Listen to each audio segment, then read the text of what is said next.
boop boop boop boop brown do do do do do do boop boop boop boop boop boop boop boop. And you hear like a little maraca shaking in the background. We didn't bring our props. We didn't have an intro, but No. here we are. You nailed it. Hello, everybody. This is a special edition of In Review. It's Breaking Bad in Review. Well, the Breaking Bad movie in review, El Camino. Yeah. Really excited. Yeah. Really excited. How tired are you guys? Very. Okay, so what time it was released last night at midnight Yeah. on Netflix. Did you watch it this morning? Greg and I were up at 6:30 a.m. Watched it this morning. Wow. I don't stay up past like 10:30. Okay, wow. That's fair. Yeah. So what about you guys? When were you up till 3?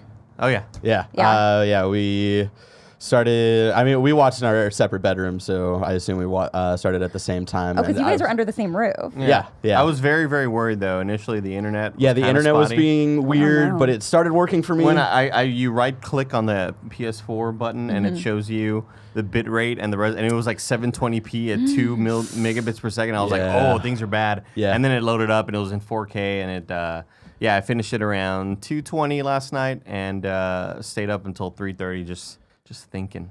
yeah. Just thinking. What were you thinking? Had a good little cry, you know. How about you, Cool G? Oh, you watch it at 6:30 in the morning. Man, you're crazy. Yeah. Dude, I loved it. I wanted to watch it last night and this morning, but Tim had me watching old kind of funny shows I've never watched. Why? Like them playing video games in the museum and stuff. Weird. Yeah, it's weird. Tim just likes watching himself. Waste of time. It's He fair. does like watching himself. I can hear his voice echoing from our living room when I'm trying to sleep at night. All throughout the movie this morning, Cole Greg was like, wait, how long have we been watching? How much more do we have? And I thought he was like getting anxious for it to be over. But no, he was like, I want more. Yeah.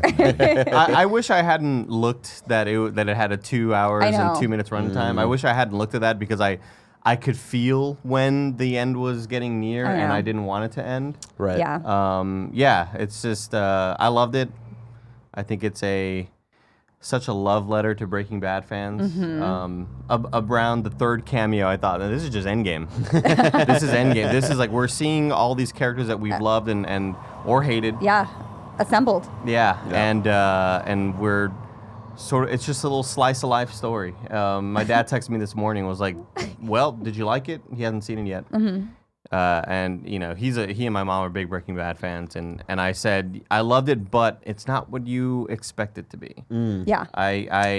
But I'm glad I sort of tempered my expectations because I went into this knowing that Vince Gilligan probably, if he's smart, he won't throw at us like this brand new big villain that's got this No. giant cartel who's like above Gus Fring or something. Yeah. It's or this nothing whole like that. crazy new story or anything. Yeah. It's nothing like that, and I think it was perfect because of it. Like, you know, Yeah. I think there were some drawbacks, but I absolutely loved it. All right. So before we get too far down, I'll introduce you guys, and I'll introduce myself in case you don't know who I am.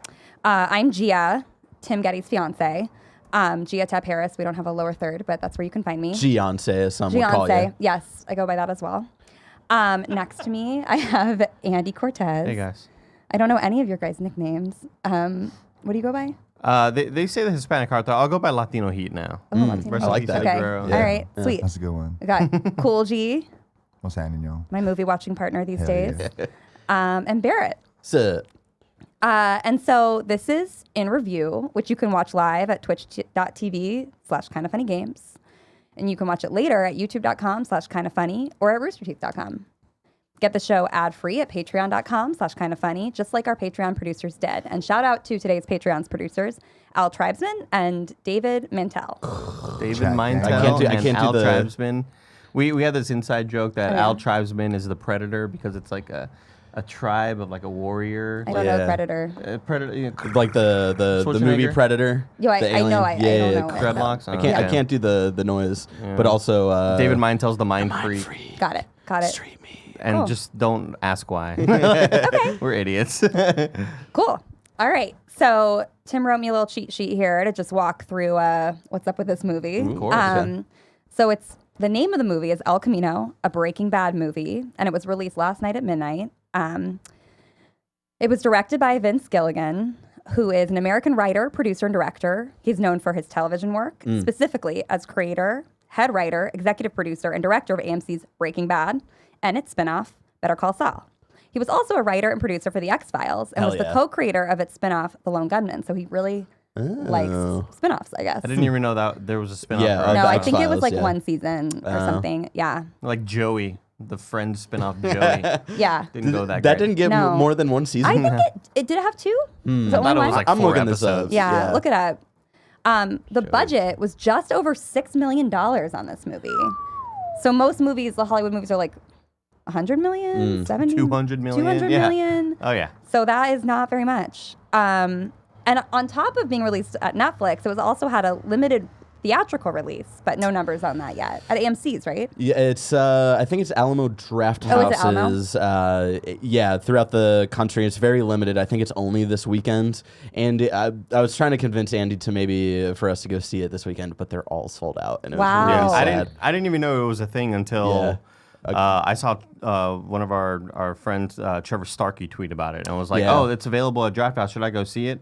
And I was like, "Whoa, I didn't know that was a thing." And Joey was like, "Oh yeah, they've been sold out for a long time." Yeah, because I Yeah. think at our Alamo they had it in the smaller theater, which is just like 30 seats or something, so it easily sold out. There's another theater, but it's the theater all the way down near the pier. It's like, that's I don't even want to look into that. That's so far away. But I also don't know if I would have preferred seeing it in the theater. I was gonna Maybe say I that want to too. rewatch it in the theater, Yeah. but Yeah. I feel like there would have been a little too much clapping. A lot of For all wooing for the for all the cameos and the cameos. fan Yeah. service. Which like gets me jacked up, but I Yeah. like Breaking Bad is so It's a so TV dialogue heavy. experience, yeah. it's so it's so much of the core of Breaking Bad is Vince Gilligan's writing and his dialogue, and I feel like The I would have been worried to details. miss a lot of that. Yeah. And even though it's, obviously a movie that's getting a little bit of a theatrical release, it's like, it's kind of the continuation of a TV universe. So it feels like you should watch it almost like a TV show. Yeah. Right. Like it didn't feel totally theatrical. It felt like 2 episodes. Yeah. Yeah. Yeah, exactly. Absolutely. Totally. Update on the Joey TV show. Oh, It yeah. had 2 seasons with 46 episodes, but 8 unaired on NBC, which I believe is where it originally aired. So there you go. Whoa. That's It a always different Joey. That's worse than your No, Snape it's a impression. different Joey. Okay. That's Joey Lawrence. It always breaks my heart when I hear about unaired episodes of shows. Like, it's Yeah. like, wow, they put all that budget and time into making it and it didn't even Never saw the light of day. Yeah. All right. So first impressions, what did we think of El Camino, a Breaking Bad movie? I think this was, I'm surprised to hear you say when you're talking to your dad about it's not what you expect. This is exactly what I was hoping for, of just a little bit of the aftermath with Jesse and enough to give him the finale that he deserves. I rewatched the show leading up to the movie, and rewatching the finale, it's a great finale. It wraps things up really well, but it's the end of Walt's story, and Yeah. I don't feel like we really got enough of closure with Jesse's character, and that was always one of the biggest questions when the show ended, was what happens to Jesse. And there's so many interviews and questions to Gilligan about what happens to him, and Gilligan always said, like, I personally think he gets away and finds a better life, and maybe he goes sees Brock and whatnot. And See, I was on the opposite side because I heard Really? an interview where I'll never forget the interview of him saying, I believe it was at like one of the AMC sort of watch party sort of Yeah. things. I think it was there. But they said, what do you think happens to Jesse? And he says, well, he probably gets caught. Like his fingerprints are all over that lab. yeah. He doesn't really have a whole lot of people to help him out in this situation. They're all Right. dead. And that always sort of like stung me because I just feel like this character has been Interesting. tortured for so long, and we've seen he is scarred like physically and mentally, Yeah. and I wanted like this proper send off. So I might have kinda got been it. thinking of a Yeah. different interview with like a different producer or something. But yeah, watching it this time, we got the finale I think Jesse Pinkman deserved, and I believe what we all wanted, honestly, to see him go through all this and get to experience like a little more with him, and to give him the send off I really think he deserved. I loved it. It was, again, it felt like another episode or two of Breaking Bad. It had a great balance of funny, goofy one-liners in the Yeah. beginning. Very, very tense scenes of just little moments, right? Of I'm trying not to be super spoilery yet until we get into the plot, but there's just a point where he's trying to break into an apartment, and there's just a really great shot of someone slowly coming up to possibly like find him, and just that the way it's shot, the way the music kind of tenses up, there's just a lot of that Breaking Bad did so well that they were able to put into this movie, and that's really all I wanted was for them to nail the tone of Breaking Bad, and yeah, I absolutely loved it. Cool, Greg. What did you think? Man, I love this G thing, dude. Yeah. It reminded me of so many fan fictions I read when Breaking Bad first ended, and just kind of like the mix of all my favorite parts. And I really think it really is like social commentary on, like, you know, life of crime's bad, but like the life of a snitch, bro. That shit get real complicated real quick. Yeah. I already sort of talked about my feelings. Yeah. then. So were you guys like waiting for this or wanting this when the Breaking Bad finale came out 6 years ago? Like, did you feel that the story wasn't complete? Were you left questioning what was going to happen to Jesse? No, I was totally. I think it's so hard for a show to end in a good way where the fans are left satisfied. Yeah. And I was left super happy after Breaking Bad ended. I never thought that I needed it, but again, I have such faith in Vince Gilligan and his writing and his character sort of building and his world building, and the fact that we got more, I did not complain. As I was watching it, part of me kept thinking, I'd say I'm maybe a third of the way through, and I could feel myself thinking, I don't know if I need this, but I'm so happy I have it. Right. Yeah. Some of these side stories are maybe not super consequential to the greater sort of arc of whatever this world is, but I'm happy we have it, and I'm happy it's like coming from an official voice, and we're seeing these characters that we maybe thought we would have never seen again, and we're seeing them. It felt like Pulp Fiction Breaking Bad. The time jumps. It's sort of just like a slice of life. A day in the life of Jesse Pinkman, and I absolutely love it. Kind of a pivotal day, though. It's not really like a slice of life. I mean, it's a big day. Yeah, a big sure. couple days, really. Yeah. Cool. Should we? Well, I want to. What do you think, Gia? Oh, I loved it. Yeah? Yeah. No, I thought it was great. I thought it totally captured the same tone as Breaking Bad.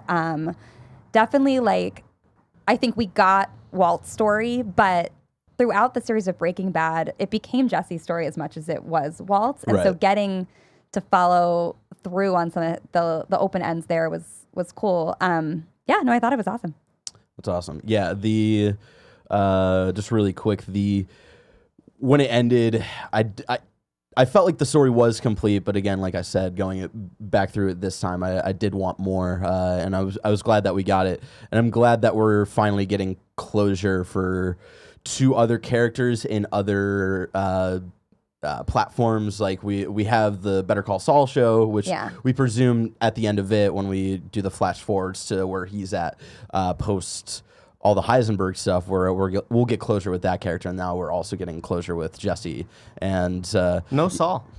No Saul. We'll talk about maybe some implications where Saul's at in this at this time in the movie, but yeah, I'm glad we had it. But when the show originally ended, I honestly thought that was it, and I was totally fine with that. And it's like you were, it's like I did not need this, but I'm glad we have more. I love that we don't again. I care about these characters so much, and I love that there's no more sort of speculation. Now it's all canon. Like we are now we have seen the end.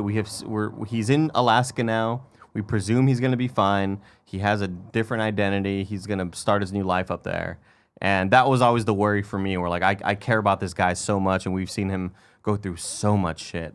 Yeah. We've seen him witness so many people that he's loved die right in front of him. We've seen him kill people, and we've seen the emotional trauma and how that has impacted him throughout the whole series. And the fact that there was light at the end of the tunnel, and it's in Alaska, and it seems like everything's gonna be fine. So again, it feels so weird to care so much about a fictional character, but man, I fucking love him, dude. And like, just like Skinny Pete said, you're my fucking hero, dude. My Like, fucking hero, God bro. damn, what a great moment. Yeah. Are there any other stories in this universe that you want to know? Like, we've got Better Call Saul, and then we've got El Camino. Like, most people are dead at this point. Like, are there any prequels or sequels that you're waiting on? Anything else? I just want a 5-minute short of what the fuck happened to my boy Huel. Where is he? Cool. Yes. We got no follow up with him, and it was so upsetting. Yeah. Well, did you see all the social stuff Netflix was posting throughout the day? Yeah, like they retweeted my tweet. They were retweeting, or the Breaking Bad account at least was retweeting a bunch of tweets about we better see Huel. Like, I'm so excited to see what happened to Huel. Yeah. Nothing. Well, man. they were just posting videos. I don't know if you follow I believe it was either Breaking Bad's account or No. Netflix's account, but two different times yesterday. I believe 24 hours prior to the movie, and then like 12 hours prior, or maybe 3 hours prior, something like that. They were just releasing videos of Huel in that same room, like walking around, just kind of pacing. Wait, what room? In the room that we last saw Huel in that yeah. apartment, like, living room or whatever. And it was just videos of him kind of walking around and pacing around. And I'm shocked we didn't see him at all. But Well, he's heavily featured in Better Call Saul, right? Yeah. But we don't know what happens to him. Next. Yeah, post Breaking So Bad. we don't care about Skylar. We don't care about Marie. I think that Because they're the only people left, right? I feel like involving them would have been a little too ham-fisted, especially since their connection to Jesse wasn't really there. but not even just for this movie. Would you want to see a follow up? No, not really. No. I think it would be interesting to get another like an idea for a short for Huel. I think it would be interesting to see a short with Skylar, just to see if one of Walt's last acts was to leave all of his money with Gray Matter and to tell them, told them, hey, I want you to set up a trust for Walter Jr. He gets all of this on his 18th birthday, and you're going to say it's because of basically guilt and whatnot that you're giving him this money. And so I would want to see just like a little short just to see if that paid off, or maybe they did come out and they're like, hey, like, he threatened us with this money. We're going to call his bluff. We don't think the assassins that he paid are real. I would be interested to see that. But besides that, I'm so only fine. as it relates to kind of Walt's legacy. Yeah. Well, I want to see how Walt's daughter deals with all that clout. Yep. It's like, dude, the son of a, Ooh, or yeah. daughter of grows a up and legend, whatnot, yeah. and you don't have that same hatred that Walt Jr. is going to have. Right. Which Right. I also didn't really kind of agree with. I was like, man, that's your dad. I understand Hank was dope, but that's your pops, bro. Yeah. Come on, Yeah. you got to always hear him out. Rewatching again, I spent most of yesterday rewatching everything, and I was just catching up. And I kind of wished I hadn't, because I don't feel like anything. I felt like I was going to need a lot. There was going to be a lot of pertinent information that maybe I didn't remember. But I feel like all of the flashbacks that we got were all kind of Gave just enough. We know what's happening. There wasn't a whole lot of like winks and nods to the audience and be like, oh, that's from that one episode where he opened the drawers. That there wasn't really a whole lot of that. And I felt like I wish I hadn't rewatched it, only so that I could have had that feeling of, holy shit, I didn't expect to see this cameo. Yeah. I didn't expect to see this character to be in this movie. Yeah. And because I just saw them. Right. Because for the last like 2 weeks, that's all I've been seeing. So you weren't waiting for 6 years for these people. Exactly. To Yeah. return. Exactly. I kind of wish I hadn't done that, but it was still awesome. And yeah, that moment, that phone call where he's trying to give Walt Jr. the money, and he's just die already. It's like, oh man, that breaks my heart. I am glad that I watched it just to get a refresher of where just Jesse is at right now, you know, of how long he's been in captivity and just his mental space. I do understand your point though, but I think just the Jesse narrative alone, I think it was worth the rewatch for myself at least. Say you want this. Love him. All right, it's time for the plot. I think don't it's time have for a the song. plot. You don't have a song? I just I was come on. I was gonna say this in review will stand alone. The baby. Oh, yeah, Blue yeah, song. do And it, I was do it, gonna do say it. Boss Babies something, but I couldn't really think come of with like a rhyme. Yeah, All right. Well, you whatever. gave me something. All right, ladies and gentlemen, it may have been 6 long years for us, but it's only been a few moments for Jesse Pinkman. But before we get to where he is at after the aftermath of Walt and the Nazis. It's time for some ads. We get a flashback with Jesse and Mike talking about both talking about them leaving Walt and the meth business. Mike gives Jesse the idea of going to Alaska, which is sets up what he's going to do in this movie, but is also a callback to when Jesse was originally going to leave and go with the disappear. He was like, well, what about Alaska? Could I go to Alaska? So it's cool to see that was Mike planting a seed. And it was one little glimmer of hope and positivity in Jesse's eyes, where he's leaving that office and, yeah, Alaska's good. And it's like, oh, like this might end up okay. And then Huel has to steal the weed from him.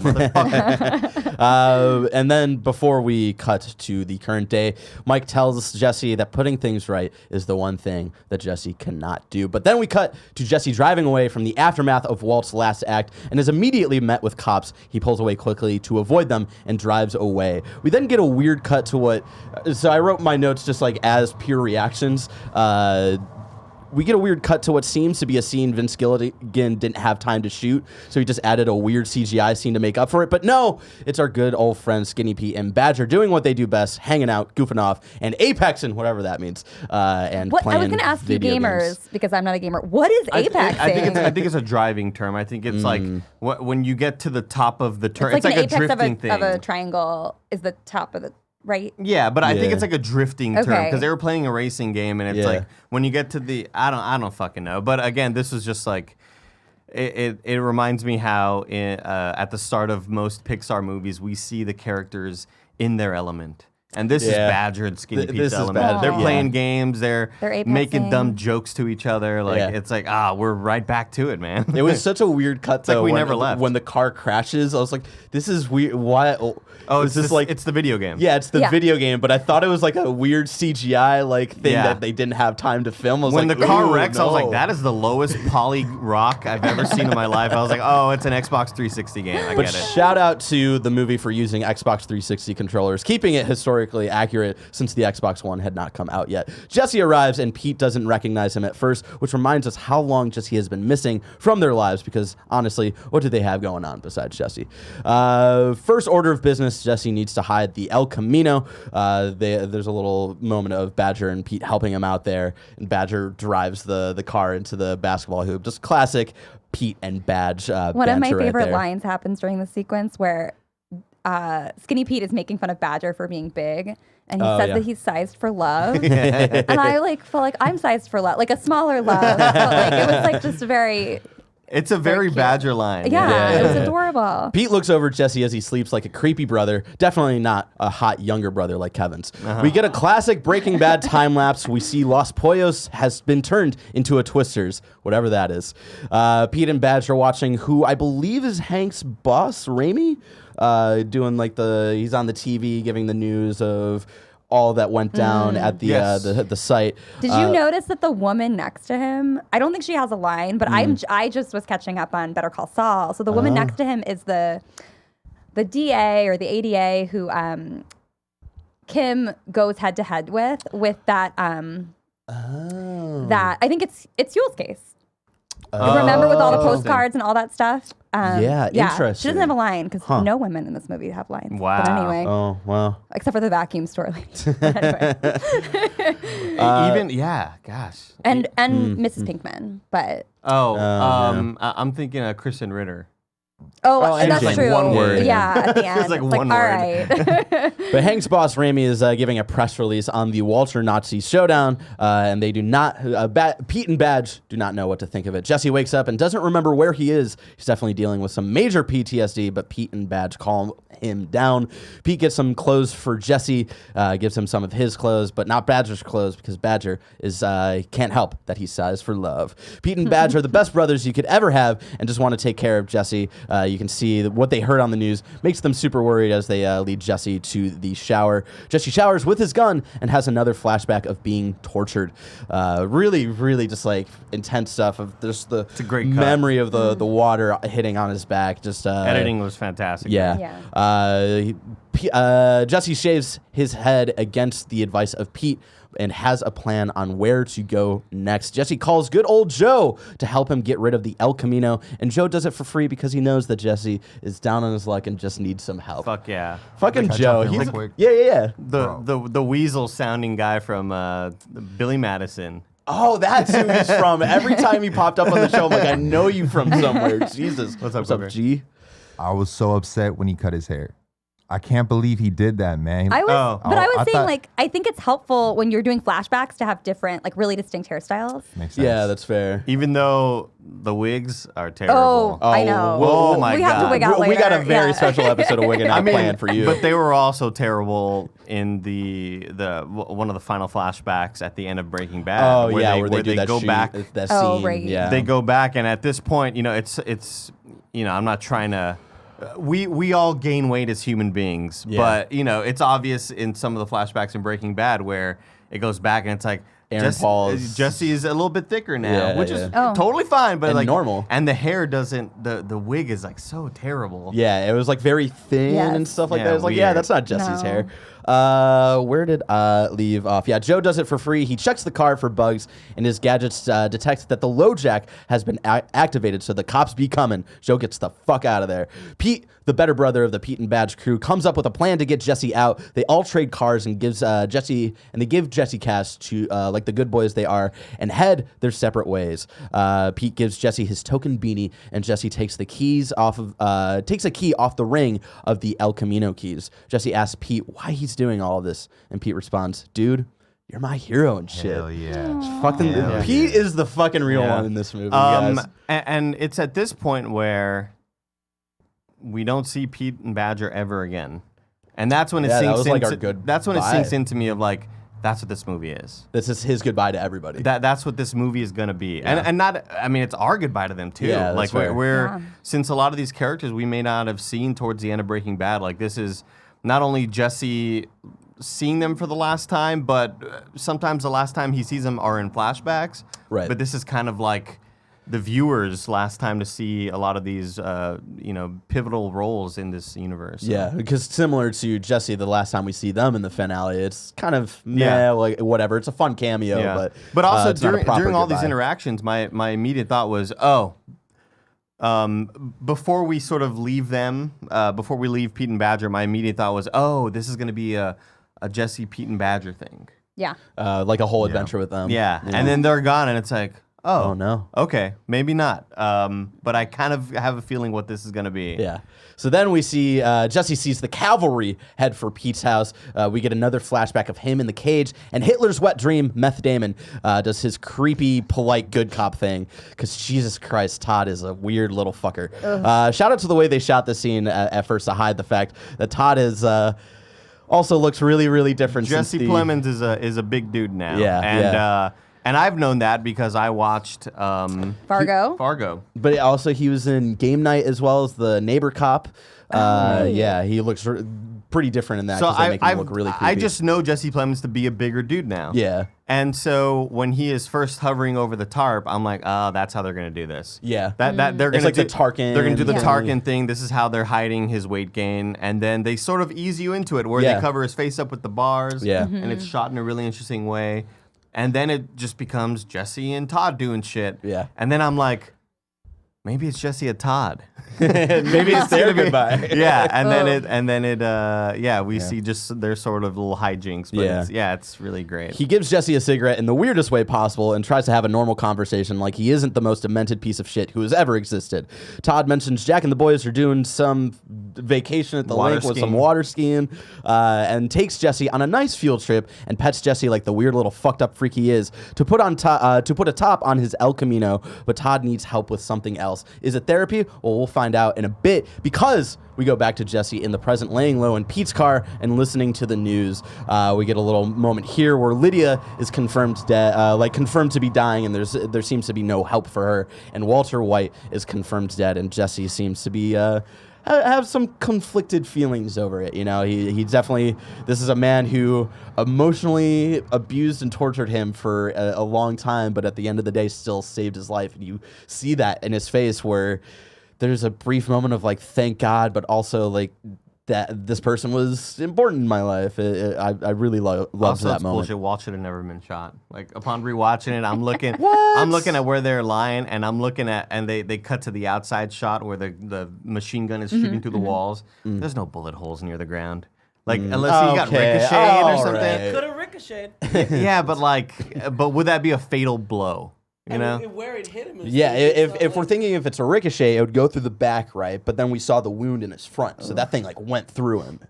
Those are big ass Allegedly. bullets they used. They were big LMGs. I like that in that same news thing. They were like, they don't know where he got this insane gun. Yeah. They were like, this is completely like a militaristic weapon, weapon of death. You watched it too, Kev? I didn't know. Yeah. Oh, cool. How'd you like it, Kev?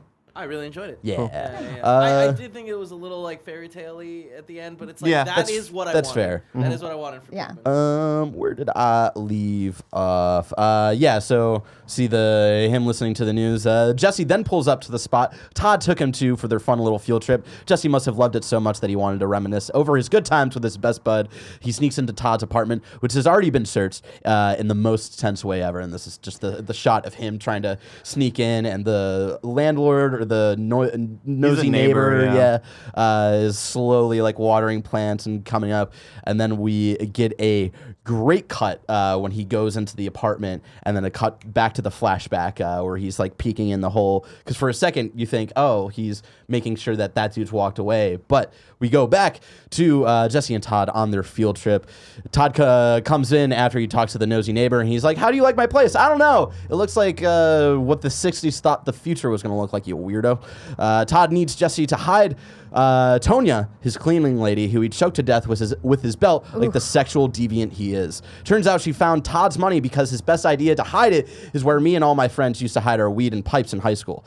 When he put back on that belt, didn't your like stomach turn? I mean, well, it was You don't waste the belt though. I mean, like that looked like you don't want to waste a belt. It was perfect. Like that detail is such a perfect kind of like, this is who Todd is, and we know this. We know that in Breaking Bad, where he has witnessed people dying, he shoots a kid, and it's just so ho hum. Like there's the moment that again I was just rewatching it, and they all of the neo-Nazi skinheads or his uncle and stuff, they're all watching the news, and they see the news about, they're watching Jesse's confession tape. Right. And Jesse's saying, and then Todd shot this kid, and they cut to Todd, and he's like, he's got a proud look like, he's talking about me, I shot him. Yeah. Ooh. And this dude is just so fucked up, but Jesse Plemons is such a fucking good actor. He's really good. And he plays the role so well of like, the reason why, it reminds me a lot of Gus Fring, where the reason why I am so dangerous is because I come off, not that he's coming off in a nice way, he just is a nice guy,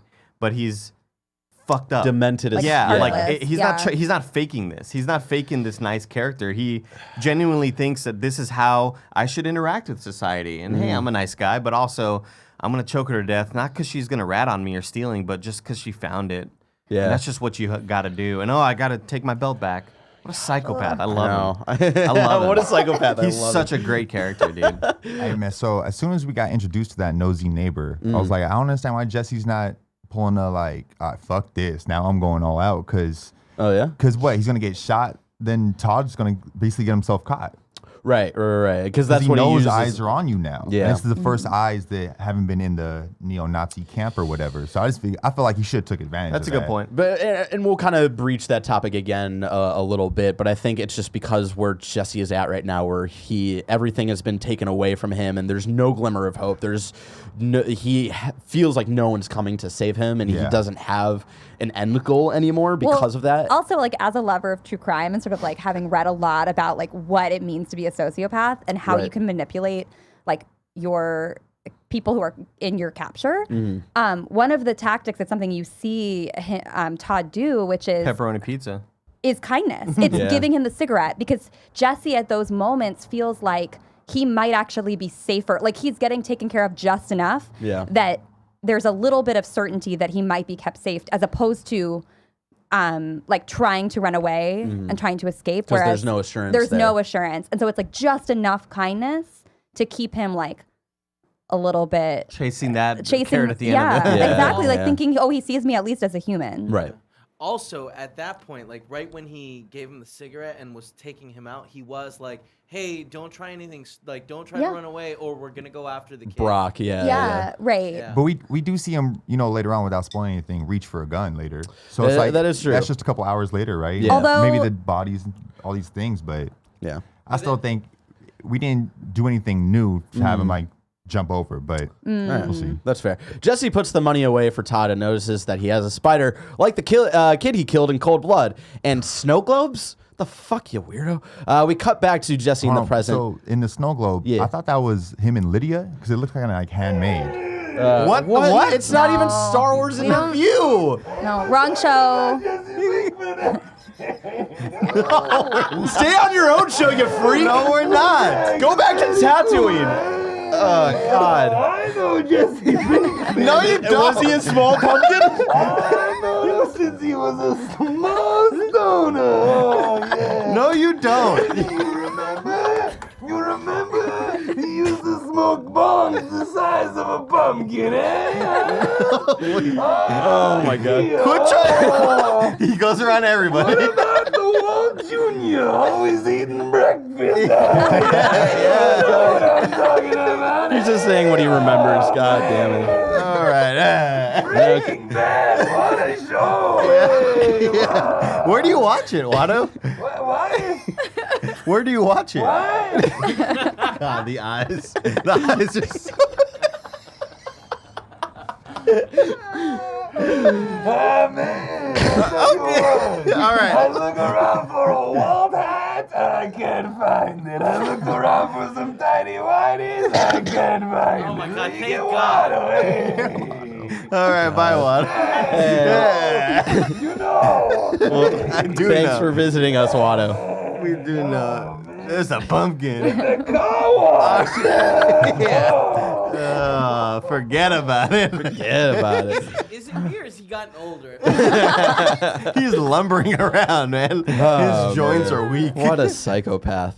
We cut to Jesse in the present, and we see that all of Todd's money is gone. It seems that Todd moved it before Jesse killed him, and the world became a better place. It was a good idea, Jess, but you're kind of fucked now.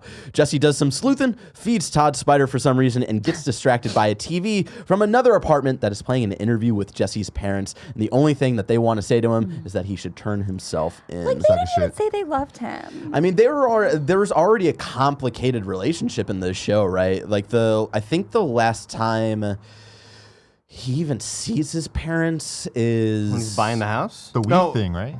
No, Where he I think gives- it's after he buys the house. I think he I Isn't it the forget. weed part with the little brother? No, that's like the first time we meet them, but then he buys his okay. aunt's house back. That might have been the last time we see them, but yeah, it's still very Yeah, well, they're like, you complicated. can't go into the house, Jesse. Yeah. You can't go in. And he's like, I bought it.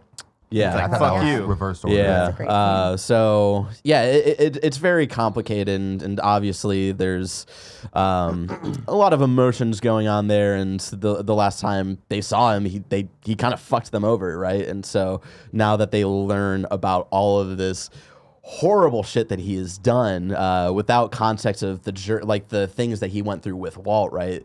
I can only imagine being a parent and learning that about your child. Yeah, it was hard. It was really Yeah. hard. We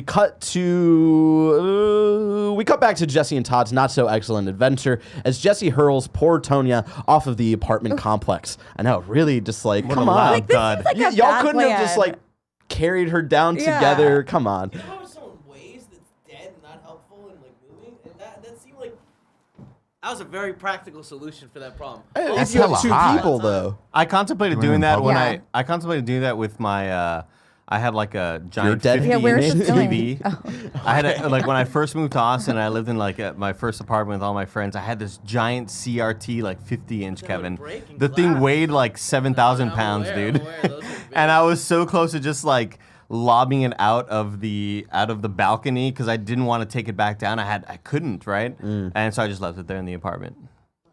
moral of the story is leave Tonya in the. They pile her in the back of Todd's El Camino, and a song starts playing that makes it seem like this awful situation could turn into a fun adventure where Jesse and Todd become good pals despite their differences. Catch the Breaking Bad Odd Couple spinoff Fridays at 7. They go for a drive, and Todd immediately ruins the song because he's singing too, probably thinking about Lydia. He asks the truck that passes him to honk, but they don't give him the satisfaction. Good. Jesse is laying in the back with Tonya. It's a classic will they, won't they situation. Unfortunately, it's a won't they situation because Tonya is dead, and Jesse is digging her grave. We get some good old classic Gillikin nature shots. He should really direct some nature shows, you know what I'm saying? Just like the landscape and all of this The show stuff. is shot so gorgeously. Yeah. But and- before we find out what happens, Yeah. Will they survive? We'll have to find out Whoa, in Tim, just where'd a you come second. from? Ladies and Whoa. gentlemen, this episode of Kind of Funny in Review is brought to you by Me Undies. Gia, can you give me some ghost noises? Okay. Okay. Remember when planning your costume as a kid was like the most fun you could have pre-Christmas? Now you're an adult, so you get to wear Me Undies, spooky Halloween-themed Me Undies. I'm wearing some right now. There's some pumpkins on those babies. Andy, I don't have spooky ones. you got them pineapples, Unless though. you're scared of pineapples. How soft are those? They're fantastic. What am I wearing? So What am I soft. wearing? What are you wearing, Kevin? Dinosaurs. I can't see dinosaurs. Dinosaurs. Monsters There we are go. scary. Monsters are scary. Me Undies are spooky soft. They're designed to be the best thing you've ever put on your body. Like softer than a fluffy kitten dressed up in a pumpkin costume. Softer than the brain zombies love to eat. If you think that's too Smaller far, than a Gia, pumpkin. these are the... I heard Watto is a Breaking Bad fan. Interesting. Yeah. It's a whole thing. Me Undies has a great offer for you guys. Any first-time purchasers, you can get 15% off and free shipping. This is a no-brainer, especially because they have a 100% satisfaction guarantee. To get your 15% off your first pair, free shipping, and 100% satisfaction guarantee, go to meundies.com/morning. That's meundies.com/morning. Also, shout out to HelloFresh. With HelloFresh, America's #1 meal kit, you can get easy seasonal recipes and pre-measured ingredients delivered right to your door. All you have to do is cook and enjoy. Gia, you do this all the time. How easy is it? It's very easy. I think almost you could do it. I'm sure I can do it, okay? What are some of your favorite meals that you've had with this? So what's in our fridge right now is the chicken breast with some potatoes and some sort of like fig jam or something sweet on top of that. I feel like I like that salty sweet combo. Yeah. Fig me up. HelloFresh makes cooking delicious meals at home a reality, regardless of your comfort in the kitchen. You can break out of your dinner rut with HelloFresh's 20-plus seasonal chef-curated recipes each week. You can add extra meals to your weekly order, as well as yummy add-ons like garlic bread and cookie dough. Why don't we ever get the cookie dough? You should get on that. We should figure that out. You with that, guys, Gia? for $80 off your first month of HelloFresh, you can go to HelloFresh.com/morning80 and enter morning80. That's HelloFresh.com/morning80 and enter code morning80 for $80 off your first month of HelloFresh. And finally, shout out to Upstart. As most of us have found out the hard way, getting into debt is easy. Getting out, it's hard, especially if your credit score isn't great. Thankfully, now there's Upstart.com, the revolutionary lending platform that knows you're more than just your credit score. And they offer smarter interest rates to help you pay off high-interest credit card debt. Greg Miller really could have used this service back in college. He made some bad mistakes, and this could have helped him a lot. Upstart goes beyond the traditional credit score when assessing your credit worthiness. They actually reward you based on your education and job history in the form of a smarter interest rate. Upstart believes you're more than just your credit score. They believe in you.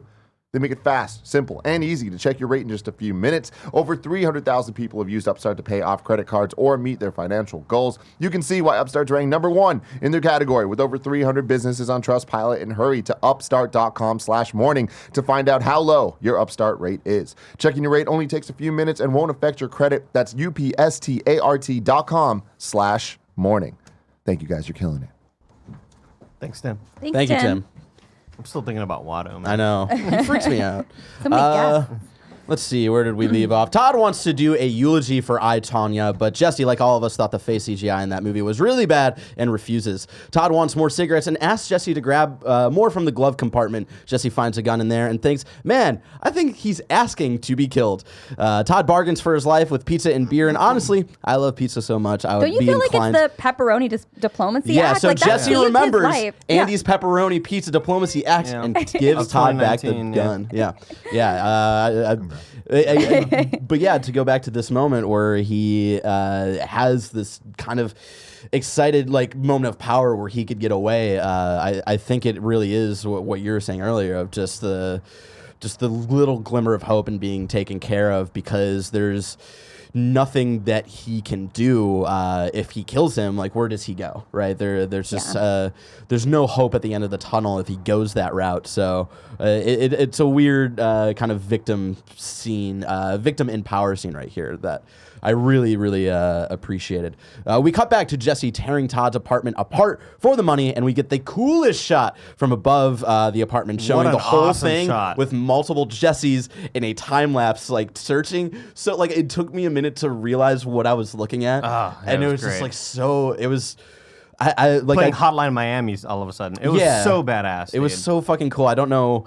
I would love to learn how they did that, but it took me a second to realize what I was looking at. And right when it cut away, I was like, "Oh no, that was so cool!" And I had to rewind. My mind immediately went to: did they recreate this whole apartment like in a warehouse and then just shoot it from the top view? Was there is there CG involved in the scene? Was that only CG? Like, it just seemed like a lot of production questions. I have so awesome. I bet you all the budget went to that. Yeah, that and the explosion that we'll get to in a bit. Jesse gives up hope of being able to find the money and bangs his head against the fridge, which makes a weird sound. Aha! The money is hidden in the fridge, but as soon as Jesse finds the money and only gets a wad of it, the cops show up. But are they cops? One of them picks up a snow globe that Todd seems to have made of himself and Lydia sitting in a teacup. What the fuck, dude? You're so weird. You're making snow globes, and two, you have just the weirdest obsession with Lydia. I didn't catch that. Oh, really? Yeah, I didn't know that. Yeah, it was. It took me a second to realize, but then when I noticed it was the teacup, and then Lydia, like the woman is like wearing like the blue dress, I was like, oh shit, this is like a weird tribute to her. Yeah, for some I noticed because it was just such a crappy snow globe, so I was like, this looks handmade. So yeah, I think this is where I think all of this sequence is where the movie is the most Breaking Bad. Yes, I feel like all of the tension building, the obviously the plot twist that you're gonna get to, like all of that stuff is just like, this is Breaking Bad, and they fuck it. Like, this whole scene is just like, this is what you could show people when you're trying to sell the show, you know? Right. Yeah. One of the cops happens upon Jesse, and he says, "I'm no cop killer. You be cool, I'll be cool." The cop calls to his lieutenant, and the other dude immediately knows something is up. Okay, again, this is me reacting kind of as I'm watching. Okay, they are cops, but they got me thinking several ways. Oh shit, no they aren't. They bluff Jesse into giving himself up, but once that dude looks for something to tie Jesse up, you know they aren't cops. They got me twice, where I was like, okay, they are cops when they first come in, and then they close the door, and they're like, oh shit, this place is torn apart. And I was like, maybe they're not. And then when the one dude like happens upon Jesse, I was like, oh no, they are. They got to be cops. But when they have him on the floor, I was like, fuck no, he just made a big mistake. Before they handcuff him, I was just sold that they were cops the whole time. I thought that when he calls out Lieutenant, and the guy goes, oh, something's wrong. Yeah. My immediate thought was, oh, this is how they talk to each other in code. See, that's what cool Greg and I thought too. Yeah. It was a back and forth of like, maybe like you were saying earlier before we were on the show, of maybe he knows he's not a lieutenant, so it's weird of like, why are you calling me a lieutenant? Yeah. But then it's also like, if they're faking being cops, he also like knows he's not a lieutenant, and so it's like a weird, because they set up like 30 seconds before, they're calling each other by their actual names. Right. And then so the moment of lieutenant is like, oh fuck, what is happening right now? When he gets the rope or whatever, the wire, I believe, and like, yo, where are the handcuffs, yo? And then the redhead guy goes, oh shit, or whatever the hell he said. That's when I'm like, oh, these are fucking cops. What a moment, dude. It seems to be two goons from Todd and Jack's band of Nazis. Again, this is what I'm thinking while I'm watching it. Jesse convinces them not to kill him if he shows them where the money is. Jesse started, and then we get a moment where one of the cops has to go deal with the annoying neighbor. So it's just Jesse and one of the cops, or fake cops. He starts taking his half of the money and calls the dude's bluff when he threatens to kill him. And I love this, where he's like, I'm dead anyway if I don't get this money, so what are you gonna do? You're gonna shoot me again. It's what you're talking about of why he didn't do this to Todd earlier, right? Because I think now he is out of the victim mindset, and now he's just like, I am ready to do whatever I can to get the fuck out of here. So it's do or die. Yeah, it's do or die. So if you want to shoot me right now, you're gonna have to deal with everybody in this apartment. Fucking try it. I loved that moment right there. It reminded me less of Jesse in the show and more of Walt, of just like playing this kind of mind game with other people, and it's definitely like little things that Jesse picked up on in his time during the show. It might be best to tread lightly. Yeah, exactly. Jesse talks about he's dead anyway if he doesn't get this money. Nazi Goon 1 tells Jesse he only gets a third and to not push his luck. They sneak out. Jesse asks for his gun back, and the Nazi Goon tells him, "Fuck you, go buy one." Jesse notices the truck they came in is from Candy Welding and gets a slight flashback and realizes who he just dealt with. We don't really get it's just like a quick thing of like, oh, like this quick memory. So obviously they have met each other, especially when the guy responds is like, I thought like I was wondering when you were going to recognize me. Which makes sense to why they were covering his mouth during all of the interrogation, or not interrogation, but during their little back and forth.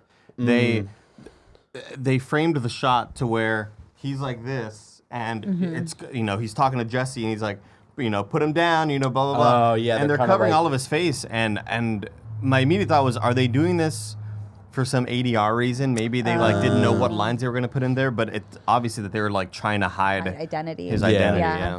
And that guy was not in a Breaking Bad episode. Like, those are flashbacks shot for the purposes of this movie. Yeah, okay, so I haven't rewatched it in a happens while. during the timeline, right? Because we get it's Granite State. It takes place over the course of like 6 months. Right. And so there's a lot that we just don't see. Okay. Of Jesse. We then get some classic Breaking Bad scores. Jesse drives away of just some great kind of background music that they would use throughout the show that I really loved. We find out that Jesse is looking for the disappearer and is checking every appliance store in the ABQ. He crosses Best Quality Vacuum off the list, but then discovers the red van that approached him when he was originally going to leave Albuquerque. Jesse walks in and tries to get Old Man Vacuum to break. He eventually does, but OMV decides that he's owed the last pickup that Jesse didn't go to, on top of what Jesse would owe for this current job. So in this scene was one of my favorite lines when he's like, "Dude, you're the guy. You're the guy. I'm 95% sure you're the guy." I was like, that's great. And he's playing the scene just like this, again, classic Breaking Bad, like Gus Fring, like Walt when he's running the car wash, where it's like, I'm just a businessman. Like, I don't know why you're coming here with all this money. I'm just doing my thing. And it's just like the moment where he's trying to think of the password. He's like, I don't fucking remember the password, man. Just give me a break. I know you. It's you. It's a whatever part for a Hoover vacuum. I forgot the exact code word. But I love the actor. I love. I love his. He's great. I love how like coy he is. Yeah. And it's just such a cool little back and forth between two people that we've never seen talk to each other. You know? Right, and almost very deadpan in a way. Like we've seen the vacuum guy talk to Walt several times. Right. Which, by the way, that one scene where they're in the cabin and he's like, just 2 more hours? Yeah, he's like, I'll give you 10 grand, 2 more hours. And he's like, 1 hour. And Yeah. it's like, all right, so they play cards. Like, oh, what a heartbreaking scene. But yeah, we've seen this character talk a lot to Walt. We've just never seen him and Jesse interact. So it's one of those cool, like... It's like when Jesse and Marie like kind of first meet in the show. You're again, like, it's wow. a very much like a fan fiction thing. Like we like these two people that I never thought would ever interact are here now. Yeah. Jesse tries to give everything he has, but it's not enough. And OMV isn't having it. From where I sit, you made your own luck, as did your partner, as did your lawyer. So just a really quick theory thing, and I might be reading too much into this line right now, right? He might just be simply referencing, like, they made their own luck by having to come to me, right? But we're also in the aftermath of Walt, and everybody knows Walt's dead and whatnot, so he talks about, like, he made his own luck, but then he also specifically brings up Saul in a subtle way. We don't know when the flash forwards in Better Call Saul happen, so did something also happen to Saul in the kind of time jump and whatnot? Like, I know I'm probably reading way too much into it. I don't think so. I think it's more of just like, hey, Saul had it going fine. Yeah, and now look at him. He's off managing a Cinnabon. A Cinnabon, you know. So I don't think that was a, hey, you know, Saul's fucked up now. Yeah. Even though he kind of is. Yeah. But yeah, because there are just some scenes in the flash forwards where he has some close run-ins of possibly getting recognized, possibly getting caught. Yeah. So, but he has like a fake social security card, like all that stuff. It's like he went through like all the things to disappear. But I could kind of see that too, what you're saying, because the conversation they were having in the car was about him being a slave, right? He's like, you've heard what happened to me, right? Yeah. Like, not like you've heard I've done bad things, and I'm like, he's saying I'm a victim. So the fact that he got replied to by the vacuum guy, like,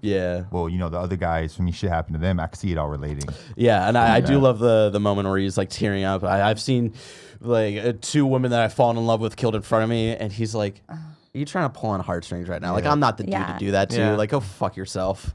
But before we move on, how do you guys feel about him? Because we know he's cutthroat from when he was dealing with Walter in the cabin. So he was like 50,000 or whatever for me to play one game with you or some shit like that. Yeah. But just that $1,800 or whatever it was for him to be like, yo, Jesse, it's so hot for him in the streets. And he's like, yo, go out there and get 1,800, then come back. Like, when you have double the money, I don't know. I totally understand why, because I think that him going out on that initial run for Jesse, before Jesse bounces and realizes that Huel stole his weed, and then that Huel also stole the rice and cigarette. I think him bouncing on that situation put him in a lot of risk. Right. And I think he sees it as like, look, I put my neck out on the line the first time. Like, obviously you paid a lot of money, but the first time I went to go pick you up when you were first going to bounce and leave town, and then you left and you sort of walked out on this transaction, you put me through a lot of like, I think he sees it as like, I risked my shit going out for you, and then you bounced. So now like, you got to risk fuck your you. shit. Yeah. And especially because they set up and Yeah. the show where Saul's like, you get one shot with this guy. So the fact that he's even playing with the idea of giving Jesse another shot, I think is a lot of leeway for this character. And it shows that how strict he is. Like the fact, It's transactional. Yeah. It is services for money. Yep. Yeah. And the fact that the reason why Jesse initially leaves is the fact that he has weed in his pocket, and then Huel has to steal it. The fact that this guy's not cool with weed, like, shows me that like something that minimal. Now, granted, this was back in the day, so Like the laws are a little 2010-ish, stronger, right? yeah. But the fact that he's not cool with like somebody having weed on them just shows me that like anything else is a complete like, you're fucking me right now. Like this is a besides like his a personal business, affront. he's a straight arrow in that kind of realm. Jesse refused to leave, but bitch ass OMV turns into a snitch and calls the cops. What do we feel about snitches, Cool G? Oh, it's not acceptable. Right? It's fucked up. It's really fucked up. But I love that Jesse thinks that he's bluffing for a second. He's like, they ask you to fucking stay on the line and stuff, and you have just as much to lose as I do. And right when he kind of finishes, you just see the shot of the cops pulling up right behind him. It's so for good. a second there, though, I thought he had figured it out. I thought it was one of those Breaking Bad moments. Like I thought it was a while challenging Gus Fring, or I thought it was one of those like, you're not gonna do this. Yeah. Like, come on, you need me. And then Gus is like, you're right, I do need you, or whatever. I thought it was honestly one of those moments where Jesse had figured it all out. And what I was hoping for, instead of the cop car, I was hoping to hear audio from the phone and be like, sir, are you still there? Right. That's what I was hoping for, man. That'd be hella funny. The cops show up hella fast, and Jesse gets the fuck out of there. OMV covers for him, so maybe he's not so bad after was cool. all. I like that. Yeah, where he's like, I'm fucking with you right now just because you're fucking with me, but I'm not going to rat you out kind of situation, because I know you're going to want to get out of here and not be seen by the cops. And if you do get caught, maybe I get ratted out by you. Yeah, exactly. Doesn't really know much, right? Huh? Doesn't really know much. And the straight and arrow guy probably covered his shit. Yeah, but I mean, I think that like, again, the question of why would I come here with all this money kind of shit, right? Yeah. Like they would have to look into him and But with everything Jesse's going through, I think they're like, we got you on so much. The little fair. shit you're yapping about. Yeah. Like, That's fair. That's fair. Good point. G. Even though he's been turned down, Jesse calls OMV and tells him that he will get the rest of his money. Your word is your bond, which is a kind of callback to Jesse. I forget who he's talking to. Oh, I think it's Badger's cousin when they have the RV at his place. He's like, my word is my fucking bond. He always kind of lives by that. We then go to Jesse's parents' house where they get a call from their favorite son, because even though he's a meth dealer, that's not as bad as his lame younger brother who smokes shitty weed, plays the oboe or whatever, and is in London on a band trip because he's a spoiled little shit. I wasn't Fucking hate that expecting kid. to go back to that other scene. I wasn't expecting this to become, we need to get money to pay the guy. Yeah. I wasn't expecting the rest of this movie to Makes- sort of no. become that. Right. So I was kind of shocked by that. I thought this was just the movie's way of showing, hey, remember this character? Well, now he's gone. You've seen the last of him. Yeah. Much like the other cameos. But no, this became a kind of a heist movie almost. But Money. and I really liked that too Yeah. because when it shows that he's looking for the disappearer, you're like, oh, this makes sense. This is his only way out besides turning himself into the police. That's what they call him, the disappearer. I think that's like when I was looking up like what to call him, that was like the only thing Soul like Snatcher. sites Right? The disappearer. That's Soul what they Reaver. say. I fucking love that. Because Jesse lures his parents out of their house to go pick him up so he can sneak in and find something. One thing that's really cemented in this scene is that the cops in this universe are terrible at keeping an eye on houses. Because like when the fucking Nazis broke into Skylar's house to like, hey, don't talk about Lydia. man. Right. And then this scene Hard to where stomach. Jesse easily breaks into his own house and you see them kind of like keeping an eye on the house. Like, man, cops are really bad at their jobs in this universe. Yeah. Were the cops on shit when Heisenberg got back into his house to talk to Skylar? Yes, he snuck in. He had to sneak in. Yeah. But they were, even that. Like, come on, he could sneak in. Yeah. Come on, man. Well, that's why there was a lot of like fan theories that that Walt died way earlier. In the car, right? Yeah, there Hell were yeah. theories that Walt died in the car when it was like snowing outside, and that This is just everything kind of, everything else is just like a fever dream and just kind of like all like made up like his like last kind of like because brain. everything went perfect. Yeah, right. And nothing goes perfect for Walt, but like Yeah. he was able to sneak in. But also the the gun good point- perfectly killed everybody, you know. Right. But the good point of the counter argument there is that he didn't know that Jesse was is still cooking meth and whatnot. But also, I forget. Whatever. Let's. One thing I will just going back to Breaking Bad super fast since we're on the topic. Yeah. I feel like it's one of the sort of plot holes that is kind of too out there to not ignore is that like Jesse's place is just this safe haven for Walt to always go talk.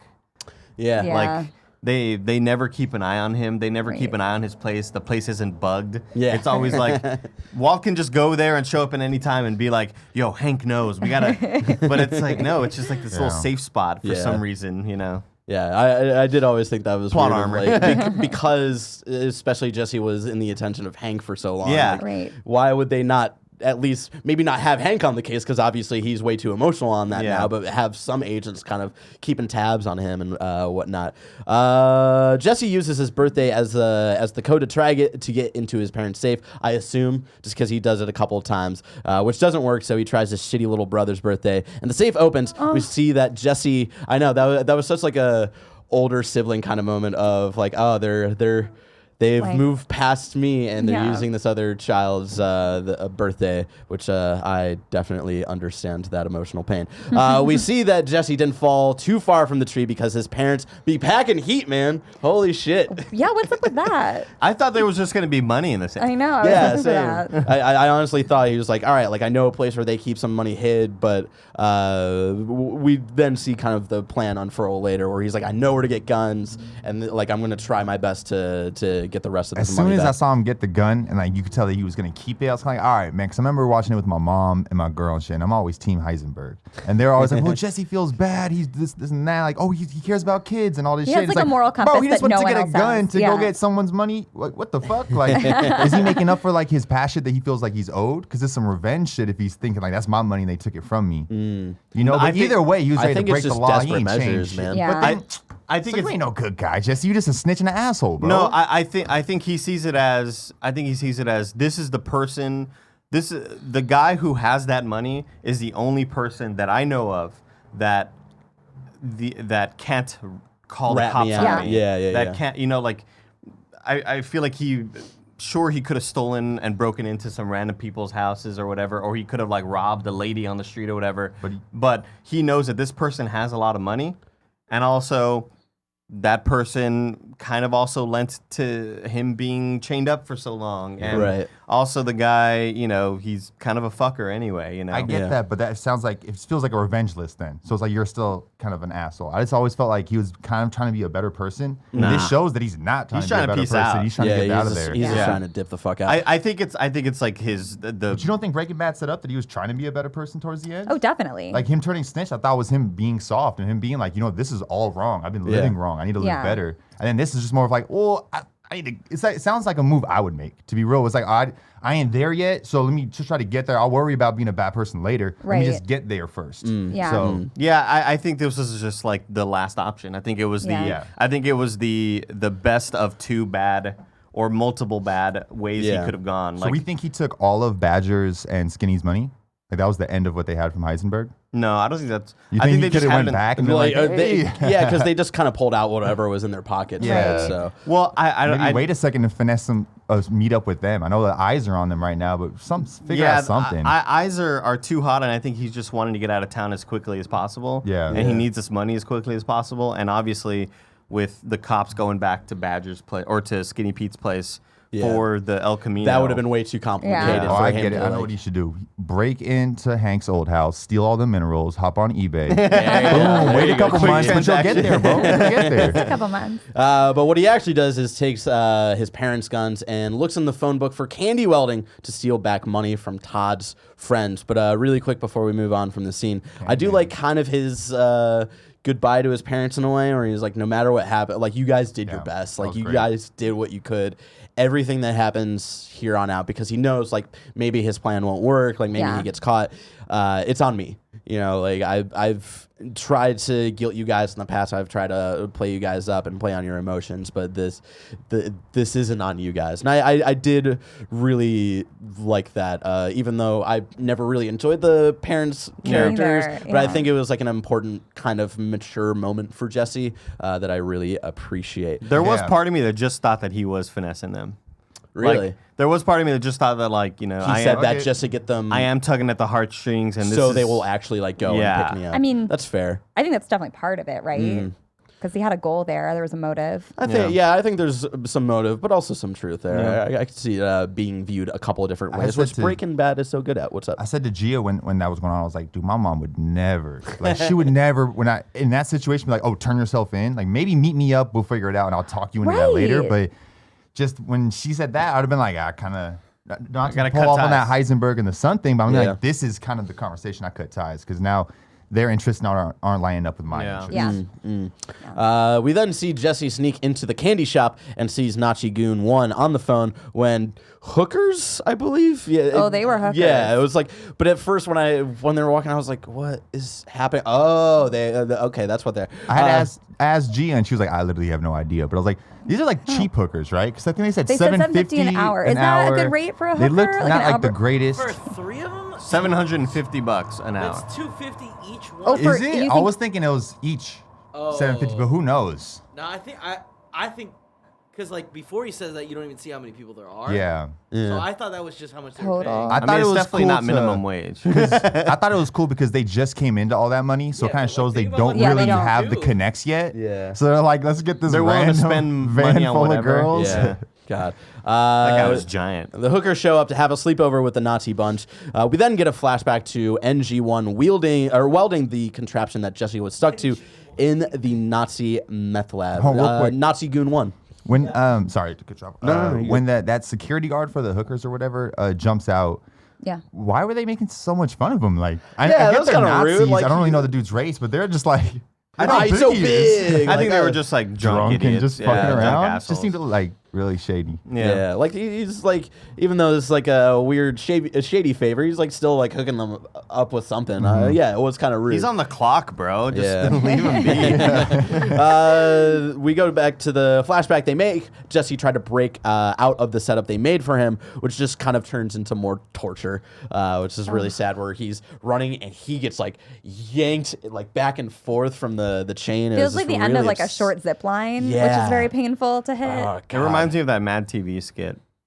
Look what I can do. That it's know it. Stuart. Oh, Thank you, man, Kevin. I hate And when he that he shit. would no is it that or is it? Yeah, it's Stuart. That's Th- Stuart. no, you know Look what it I is. can do. You know what it is. There's an old bit on Saturday Night Live where Mike Myers plays like it's him and a little girl, and they're in a playground, and they're both kids, and Mike Myers One time my dad told me blah blah blah, and he was super hyper, and he was tied to a jungle gym, and he would run and try to, and eventually he broke through and like is dragging the jungle gym with him. And that's exactly what this reminded me of. And 4 people will understand that reference. Okay. We're then brought to the present, where Jesse plays with the same type of bug he played with before going to see Spooge and his wife. I really like this moment coming back in a way because it shows kind of this. What's the word that I'm looking for? Him playing with the bug? Yeah, it's this. I get it. Rats and bugs. They all just play together. No.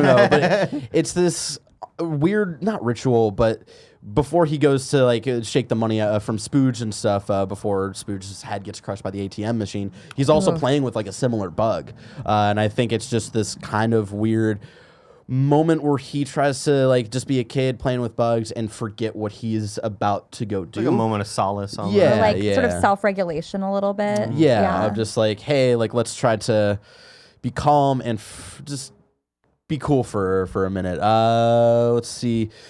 The ladies decide that doing a full sleepover probably wouldn't be a good idea, so they bounce, and the Nazis start doing coke and play some sick tunes as Jesse gets ready to fuck them up. He walks in and asks for a favor, and at this point, I'm not sure if they're Nazis anymore, but we're sticking with it. NG1 decides he wants to have a gunfight like the Wild West. It seems cheesy because obviously Gilligan wants to modernize Westerns in the coolest way possible, but the dude is high on coke, so I'll give it to them. Where it's just like, it felt very random and very like, all right, this is Gilligan's thing of making Westerns in a modern era, but my immediate thought was these guys are coked up, and Yeah. this is just His first thought. He's just jacked up right now. And Yeah, he's just especially like, with the shot, like close-up shots of like Jesse's eyes, who's ready, Yeah. and his kind of like coked up, like watery, I'm like, out of yeah. it type it of was eyes. definitely weird as shit. Yeah. Like the stare down he does to his partner. Yeah. I was to her like, That was that's really not weird. scary. That's uncomfortable. Yeah. Like I'm like, bro, you're looked bigger like than me, but we're It was It like looked an like he was almost trying to kiss kiss. him. Yeah, it was an interesting sort of like scene between those two characters, to the point where I thought it was gonna end in an outtake. Like I thought the redheaded guy was gonna like break and like we'll do another take. We'll do that. Yeah, I think it was just like a showing of what people are like when they're under the influence and just like the weird mindsets that they can be in. Right. NG1 asks if Jesse is ready, and Jesse responds, yeah. The music swells up in a very tense way. NG1 goes for his gun, but in the classic, coolest Western move, Jesse fakes him out with the second gun from his parents' safe hidden in his jacket pocket. Holy fucking shit. Like at this point, I had totally forgotten about the second gun, and I Right. thought he was really going to use the 22, and it was just the coolest build up to that. I knew he had the second gun. I just didn't know where it was coming from. Yeah. And the fact that his hand was in his jacket the whole time, I kind of like. I just didn't know I didn't know how the scene was going to sort of like end in whose death, you know? Right. NG2 pulls a gun. Jesse runs out of bullets, grabs another gun, and shoots NG2 right in the fucking head. Because he's had experience of kind of running around shooting and stuff, he has the upper hand there. Jesse scares the other guys to leave, grabs NG1's money, and blows the candy shop up and drives away. I like So him fucking- stealing their IDs as well. Like, Yeah, I'll come being like, after I you. fucking know you. I know your addresses. I will come after you. I got kids. Fuck your kids. Yeah. Like that I don't show's give dope. a shit about your kids. Yeah. And I do love the moment where he has the money, he's walking away, and he kind of stops for a moment. He's like, nah, I like this whole place is a crime scene. I need to like kind of blow it up and like Wow. have as little evidence as possible here. We then get a flashback with Jesse, I believe on the phone with Jane, and good old Heisenberg. Now, Andy, I know Nick Scarpino is not here, but we need the intro to Wiggin' Out. Is it a wig?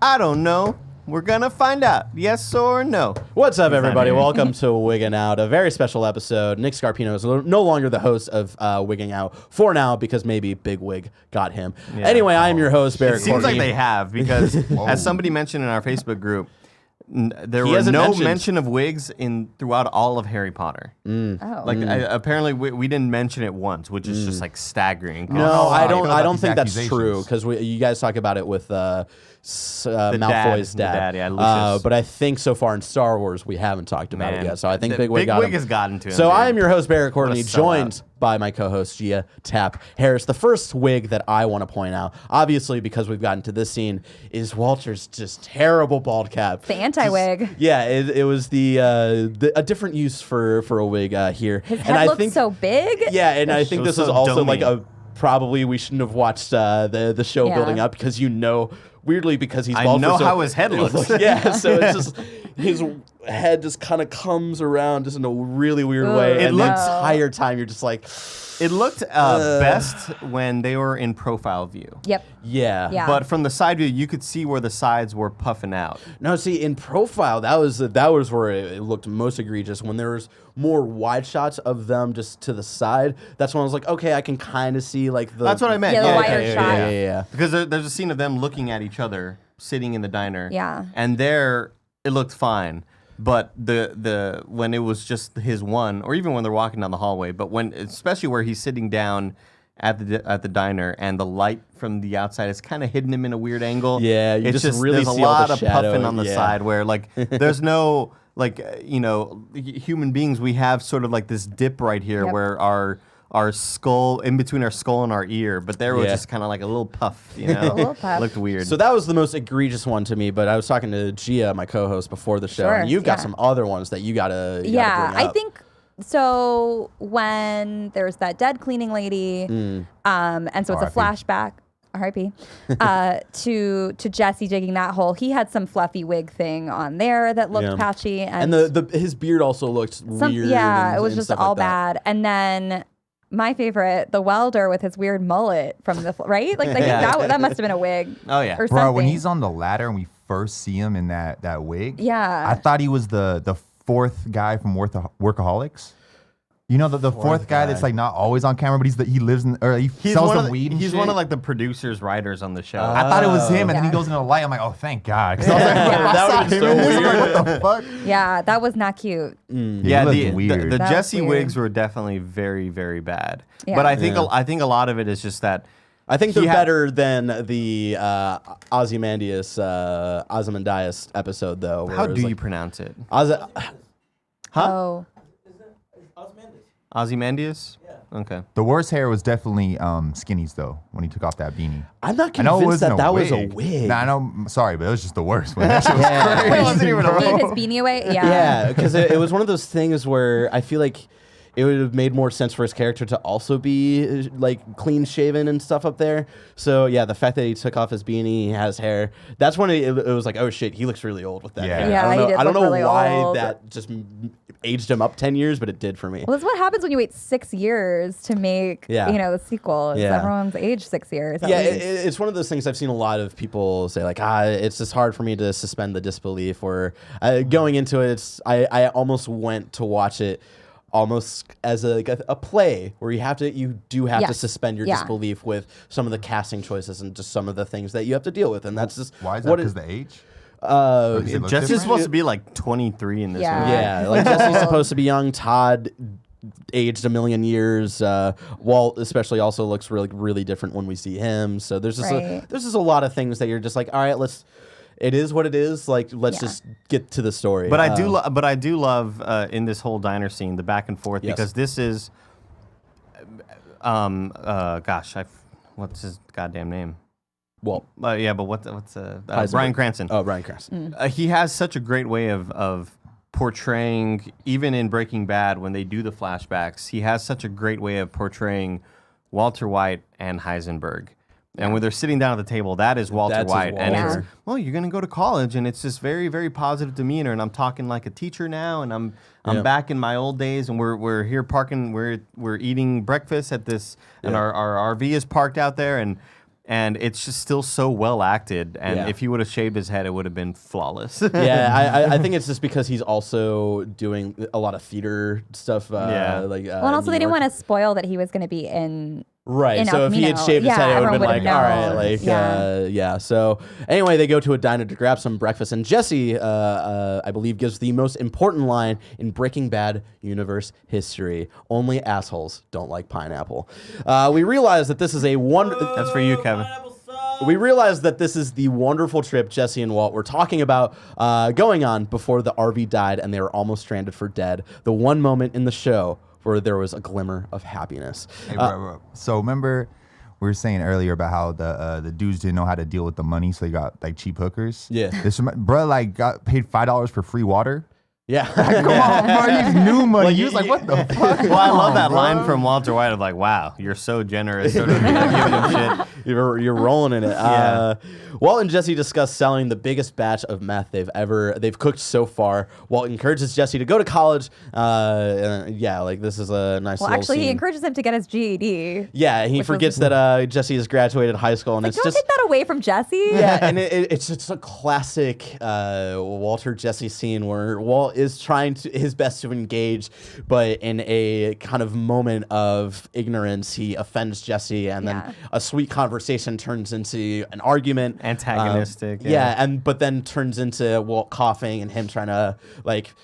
No, make he's sure good, he's good. He's Yeah, good. He's yeah. making sure he's okay, and it just reminds us of the very, very complicated relationship that they had, and I think this scene was like the perfect scene to kind of send these relationship of these two characters a goodbye, a farewell. Man, I think would we're have broken NDA so bad and just tweeted out like, "Yo, Bryan Cranston's here and he's Walter White again." Like, if I were one of the people in the Apparently diners, they hid so many people so well of like going in and out of sets and shit like that. Like they were like on lockdown that's for so this movie. cool, man. Yeah. Imagine if we see like in a year or two from now, Breaking Bad's Twitter upload a picture of Aaron Paul, but actually Jesse in like a Alaska State University hoodie. It's like, my man went to college. He did this shit. Good for him. He went back. Yeah, dude. I would like to think that's where he goes. Walt says Jesse is lucky for not having to wait his whole life to do something special, which calls back to Walt's whole arc about wanting to do something important with Yeah. his life, but being Did kind it. of late in his years and waiting so long to do something with it, which again kind of calls back to why we're going through this whole journey with Jesse. We then go to OMV driving a truck into Alaska with Jesse in the back. OMV tests Jesse on the facts of his new life and persona. Jesse hands OMV a letter to deliver to Brock and drives away in his car with an Alaska license plate, which says The Last Frontier. As Jesse drives on, looking forward to a fresh start, he looks over and it cuts to a flashback with him and Jane driving. They talk about going where the universe takes people and whether or not it's better to make if it's better to make those choices on your own. We And cut the back. horrible wig is back. Jesse's wig or Jane's wig? Jesse. Oh, okay. We cut back to Jesse just as we saw him in the finale of Breaking Bad and at the beginning of this movie, driving away to a new adventure where we can only imagine what life will have in store for him. We cut to possibly the worst title screen ever with the most hideous font, a Red Dead 2 looking background, and a song that should have been the end credit song for a mystery detective TV show. And that, ladies and gentlemen, is El Camino, a Breaking Bad movie. Man, I hate Jane. I hate her so Bro, you much. have such beef. You don't like snitches. You don't cross Heisenberg, especially not like that. Like Heisenberg didn't even do anything. He just showed up and like just showed up, bro. Come on, man. Someone in the chat, Good in Gaming, says, "I can't believe you skipped the one yeah bitch in the movie where they are having breakfast." Oh, and yeah. Jesse's skipping up all of the fruit. He's like, "Yeah, bitch." Yeah, Wait, so we got one of them. don't do this because obviously we're live with an audience, but like, can you guys recite your social security number backwards? Fuck no. Because Yeah, that that was was a test weird. to know to Crazy. show if you know your new identity. I was like, that would take me a while. Yeah. Well, like he was supposed to memorize, you know what I mean? But So- backwards No, I mean, I guess the fact that he knows it just shows forwards, you. yeah. Backwards and Yeah, forwards. Yeah. Yeah. All right. It was really cool. I think that was like an extra credit kind of like Yeah. question. I was like, impressed. Yeah, Yeah. it was impressive. Yeah. Yeah, I had like at that moment where he's driving away, like I had this show is like tied to so many personal relationships Memories, in my yeah. life, like past and present, and like emotions just like hit me like a ton of bricks because like we're finally getting this send off, Yeah. and it felt like it just felt like this like almost when Game of Thrones ended, like it's the end of an era, and Yeah. we can finally move on now that we know. It's like, the what end of an era happens. Yeah. again. Yeah, Yeah. again, Yeah. yeah. And I do like that it brings us back to where he kind of, with more context and a now brighter future, but it's the same kind of send off where he's driving away and you can see that he's happy. It reminds me of, weirdly enough, stick with me here, the send off to the I mean, I'll 10th stick with you, dude. I brought up a Michael Myers fucking Saturday Night Live bit. We're not going anywhere. It reminds me of the 10th Doctor played by David Tennant in Doctor Who, where his last line before it changes to Matt Smith is I don't want to go. And it has like this very emotional impact with a bunch of characters. But then he comes back in like the special where all the different doctors are coming back to like fight this whole evil. And when David Tennant leaves that episode, his last words again are, I don't want to go. And it's just, it gives new context. Was it really a necessary story? No, but it gives something new. So when we get another goodbye with this character, it means just a little more. And that's what I really, really loved about this movie. I agree with you, and I think that's like a great point. And also, I like that this movie, because of that same sort of parallel ending, it doesn't undermine the ending of Breaking Bad. Right. Like, you can still have that be a complete entity. It's not intrusive. It's not intrusive, exactly. So yeah, totally agree. Yeah, it's not like they're trying to, over-explain things or tie up loose ends that maybe fans were unhappy with. This isn't that. I think this is just kind of like, again, hey, remember all these characters that you love? We're going to show you little vignettes with them. And it's almost, I think we talked about this. I don't know if it was during an earlier Star Wars interview or maybe during Harry Potter, where this is kind of like Breaking Bad 1.5, like Lion King 1.5, where we're seeing these sort of side stories that we didn't really know, but I do think that they add a lot of impactful meaning to the greater story. Yeah. I remember after Breaking Bad ended, I was like, ooh, I kind of want to get in the Empire business. That sounds dope. But now I'm like, Maybe that college sounds coyote cool. business, that's where the money's at. What was that, $250,000 for like one person? Couple phone calls? I mean, it's a little long drive to man. Alaska. Once you got those I could've connects, wanted though, they're good for life, man. And he was like planning on driving to Mexico City in like a month I and know. stuff. I was He's like, the damn. ultimate middleman. Who do you That think guy. takes care of the store when he's gone?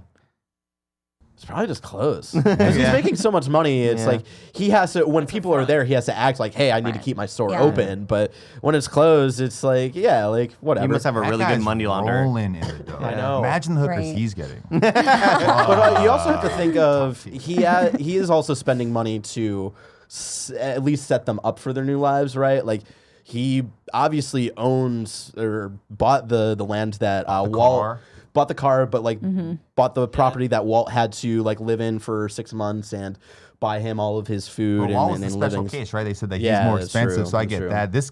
Jesse's obviously another special case, but again, I think once you have those connects, you're kind of good to go, right? Like, absolutely. Social security number must be expensive as shit, but if Yeah. you're coming Oh, back yeah. like 4 or 5 times a year, I imagine you're getting some kind of little Costco bundle deal. You know? Yeah, like a buy 10, get one free. Yeah. or Let's go. something. Yeah. Frequent buyer And you're miles. staying in the U.S. It's not even like you're crossing borders. Right. He has, You like, know, like he reward has a zone good points. setup. And his little truck, Kevin can make me one of them little compartments, man. We can get me into Canada finally. You know what I'm saying? Let's go. Canada. You can come to Toronto with us. I don't know. It's just, I loved it. I am glad that Vince Gilligan didn't try to introduce a greater power or anything like that. I'm glad that it was just sort of, Like self-contained. it's a very, it was all just kind of like it was all about Jesse. And I love that even though we saw him at the end of Breaking Bad in a positive light, right? And he just didn't have much of it at all in season 5. They're still like very. So yeah, it was comforting to get this ending for him. Speaking of a greater power, Ragu Bagu. Dun dun dun dun dun down. Ragu. Dun dun dun dun dun down. Speaking of Bagu. I don't know who the villain. Who's the villain I mean, here? the candy guy, the Candyman. Yeah, Candyman. Candyman's a villain, huh? Todd. Todd. Todd kind of coming back, yeah. Yeah, we Hey rank guys, him number come 1. on, man. Heisenberg is the ultimate villain. Can we just give it to him? Yeah, I mean, That's my guy. That's my guy. He wasn't bro. in it. We deserve it. It's He gonna be was the nice only in this Breaking Bad thing one. we're gonna get. It's our one chance. Our one chance. I love your sentiment, but I have to give it to Gus Fring. I think like Gus Fring. In this Yeah, one? absolutely. Well, no, not in this, but I'm talking about like Breaking Oh, Bad general, in, like, got it, in got like it. in full, because he is such a very complicated and has a great backstory. he's probably that- my favorite villain of all time. Yeah, I think he's one of the best written fictional characters Agreed. ever. Like more, I would say even a little bit more than Walt, especially. And then I think that's even more impressive because he only gets like a season and a half, almost 2 seasons of building him up as a character. But yeah, the villains here. Can we meet 50-50 and then all right? If he's not the villain, could he be the hero? Heisenberg's the hero of the story, He's or the what? anti-hero. I get the anti-hero. Yeah, y'all some suckers, man. Well, that's it. Wait, so who is it, Gus? Who do you give it to? I mean, it's. Oh, now it doesn't matter. I was passionate about my answer. Now motherfuckers don't. Well, You win. if we You were win, reviewing CG. Breaking Bad, and if we were doing the whole series, I Yeah. feel like there'd be a lot more conversation. But in this one, we had. Oh no, it's Candy. We had Todd for a little bit. We had the Candy Man. Yeah. Right. Candy is the one that got the hatred out of me. Yeah. Yeah. I'll give it to Jane too. I don't like her, so. All right. She Hot popped in take. for a moment of levity at the end. Should we do a little haiku and review? Ooh. Do we have any? We have. Holy shit. We have two. 7 syllables in the middle. We need 5 for the first and last line. If you're not poetic, no need to fret. Haikus don't need to rhyme. I didn't know there'd be any. That's why I didn't prep the song. Well, you did well. Michael Blackwell went to patreon.com/kindoffunny to write his review in haiku form, just like you can, and he sent us 2. The first is, "You're really lucky. I spent my whole life waiting. Are those tears or snow?" I don't understand that. Tears or snow? All right, Michael Blackwell, we might need a little bit of Is that a reference? Tweet at us. tweet at us. Number 2 is, "When will we ever see realistic depictions of video games?" Shout out to the Rage episode in the Breaking Bad show where he's playing with the gun that version of that game never There's no existed. light gun. Yeah, there's no light gun in Rage 2, but also one of the most cheesiest intros next to number 1, the dubstep intro. Oh God, With the cars. Yeah. Terrible. Yeah. Just so bad. So bad. Thank you for your haikus and reviews. Yeah, those were great. But tweet at us, Michael Blackwell. What the fuck does that mean? Are those tears or snow? All right, so let's rank the Breaking Bad universe.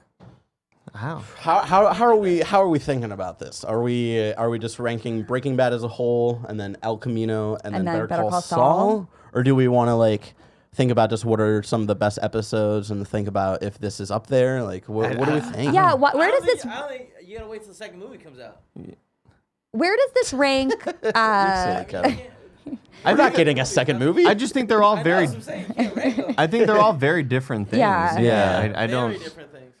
Where does this rank as an episode of Breaking Bad? Like, is this one of the better ones? I would say this is.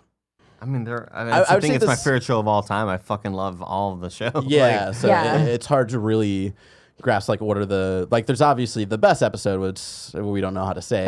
Right. Ozymandias. No, but I'd say even Granite State is up there as well. Granite State's ending, I'd say, is one of the most get hype endings where the theme song plays, which is Walt's theme. And quick shout out, I'm glad that they didn't really they didn't use the theme song at all in the movie, did they? No. Yeah, so I'm glad they didn't, because watching the show again, I was like, this is Walt's theme, especially at Yeah. the end of Granite State, where he's like, I'm going back, I'm fixing everything, and it just fucking ramps up. It was the coolest God. thing. Yeah, I would say this is probably, it's like ranking your children at this point. Like I would say mid tier, I love all my higher kids. tier. You Yeah. know, like Children, fuck I think them this is a solid. Would you episode. put this one's birthday as your code on your safe? No. No. I don't know. It's so hard for me to even try to find out where it lies in Yeah. the bigger universe. And I think we'd be doing it a disservice Yeah. to do so. Oh, to Fair. rank it. Yeah. Although I do want to give some love to Better Call Saul, because Ditto. whenever Nick Scarpino or Kevin is on here and Better Call Saul comes up, they're like, "Oh, it's fucking lame and shit." Hey, the first episode starts with him tagging. Hey, my man. There we I go. will make the argument that Better Call Saul season 1 might be better than Breaking Bad season 1, but I think that's also because there's a built universe and stuff like that. They have an advantage. It's a great show. If y'all It is haven't really watched great. It's a fucking awesome It's show. written so fucking And well. when Kevin and Nick talk about it, it's obvious that they've only watched the Kinda first couple of killing episodes, so they the don't lights. give it. They didn't give it a chance, and it becomes an amazing show. So I just wanted to give it some love. Yeah, agreed. Also, go watch Leftovers. It's a good show too. Oh, Leftovers is awesome. Are we Now we're shouting just out saying, shows like, We're just that- naming shows that everybody loves that Kevin doesn't like. Everybody loves it. Yeah. Leftovers is amazing. All right. Anyway, thanks for watching. Yeah, thanks for everybody. watching. So next Tuesday, we'll be reviewing. Well, someone up The here Star will be Wars reviewing crew. Star Wars Episode 6: Return of the Jedi, and then on Friday, Terminator in review. Oh, very exciting! I didn't realize that we were already at this point where Terminator Yeah. review is starting. Yeah. Neither did I. Never seen it. Didn't know we were doing it. Ooh, are you going to be watching along with Tim? I am. That's exciting. I'm gonna probably be falling asleep me on the too. couch next to him, but that's fair. that's how I like to watch Try to movies. stay up during T2. Okay. Terrible. That's not how you should watch movies. I know. T2, I think one of my favorite films of ever. It's Awesome. so Damn. good. Okay, It's so good. I'm looking forward to it. Yeah. All right, thanks, guys. Bye, bitch. Gang shit.